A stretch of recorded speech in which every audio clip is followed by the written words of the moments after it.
అందరికీ శుభోదయం. మరి ఇవాళ శ్రీ శంకరాచార్య విరచిత సౌందర్యలహరిలోని 39వ శ్లోకం తవ స్వాధిష్టానే హుతవహం శ్లోకం నేర్చుకుందాం.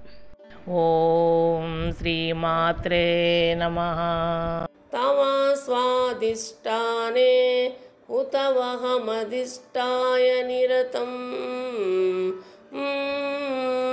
తమీడే సంవర్తం జనని మహతీం తాంచ సమయాం యదా లోకే లోకాన్ దహతి మహతి క్రోధకలితే దయాద్రాయా దృష్టిః శిశిరముపచారం రచయతి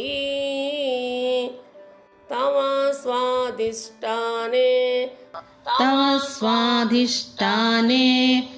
హుతవహమధిష్టాయ నిరతం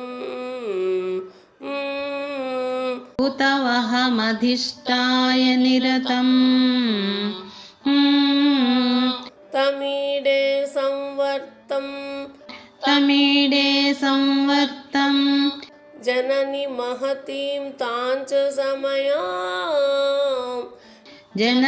మహతీం తాంచ సమయాం యదా లోకే లోకాన్ దహతి మహతి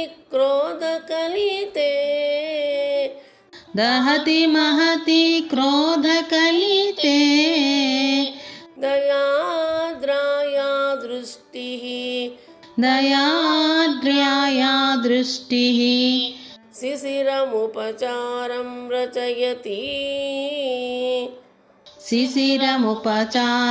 రచయతి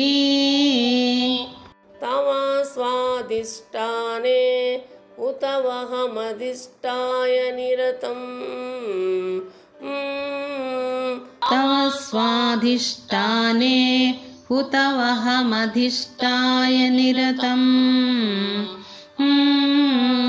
తమీడే సంవర్తం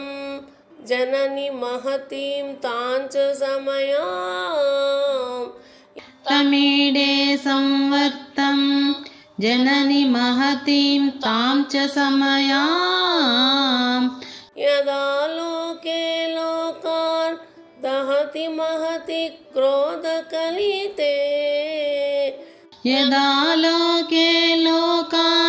దహతి మహతి క్రోధకలితే దయాద్రాయా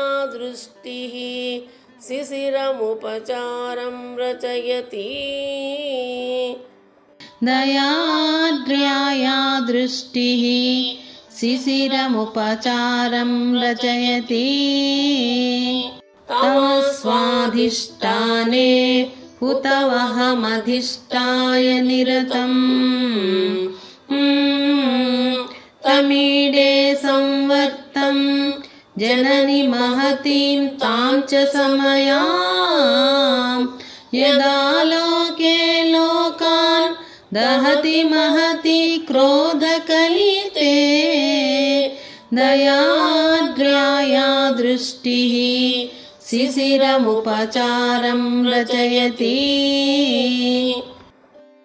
ఏ శక్తి యొక్క క్రోధయుతమగు చూపు లోకములను దహింపగా కరుణాకల్పితమై ఆ చూపే మరల చల్లవర్చుచూ ఉండునో అనాహత చక్రగతమైన అగ్నిని ఆశ్రయించిన ప్రళయానల జ్వాలారూపమైన ఆ శివశక్తిని సేవించెదను.